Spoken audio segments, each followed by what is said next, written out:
Hello guys, this is John Joseph Vlog. For today's video, magluluto tayo ng stir-fried cabbage. Alright, napakadali at napaka-sustansya. Kailangan ng ating katawan ng gulay. Kaya ay magugulay muna tayo ngayon at tuturuan ko kayo paano magluto ng stir-fried cabbage. Napaka-easy to cook at anybody can cook. Alright, sundan lang po ang aking proseso. Nasa screen po ang ating kabuuang ingredients. Kung gusto mong gayahin mo na. Hindi ka magsisisi at napakasarap to guys. Alright, ganyan lang po ang proseso natin paghiwa sa ating cabbage. Hiwain mo lang siya ng 5 strips.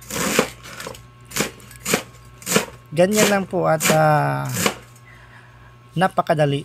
Naghiwa lang din ako ng carrots, same pa rin yung hiwa.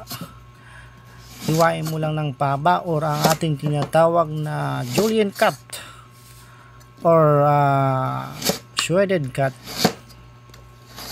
Ganyan lang po ang ating proseso guys. Sundan nyo lang po ang aking mga video at kung hindi ka marunong magluto tsak ay marami kang matutunan dito sa aking channel. Napaka-basic. Ang mahirap ay ating gagawing madali para at iyo'y matutunan agad.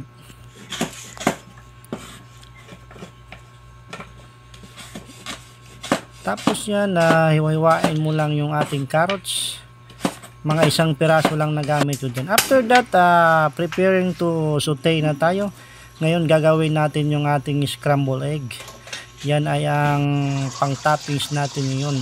Kailangan mo munang lutuin ang ating beaten egg. Alright, gawin natin scramble. Ganyan lang kadali guys. Napakadali yan. Kayang-kaya mo yung lutuin. Pagkatapos nga isit aside mo guys. Isit aside. Para mamaya yan yung ang gagamitin nating panghalo sa ating stir-fried cabbage. Ngayon magsaute na tayo ng garlic. Pagkatapos mo ng garlic, isabay mo na yung ating cabbage. Stir mo lang ng mga 1 minute. Continue saute. Ayan. Napakadali guys. Pagkatapos niyan, isunod mo na yung carrots. Yan, makulay ang ating veggies ngayon. Continue saute. Alright. Ganyan lang po ang ating pagluto ng stir-fried. Pagkatapos niyan, syempre titimplahan natin ng soy sauce. Mga 3 tablespoon estimated.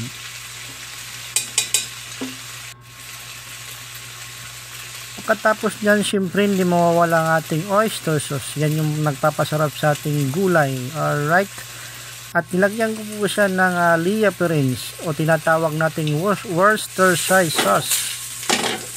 Nag-add rin ako ng supreme seasoning and continue saute for another minutes. Madali lang po yan lutuin. Siguro mga 3 minutes luto na yan. Pagkatapos niyan guys, nag-add ka lang ng pepper.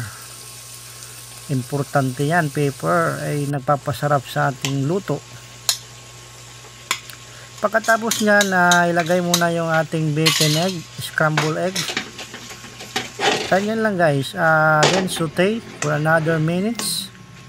Tapos luto na yan guys.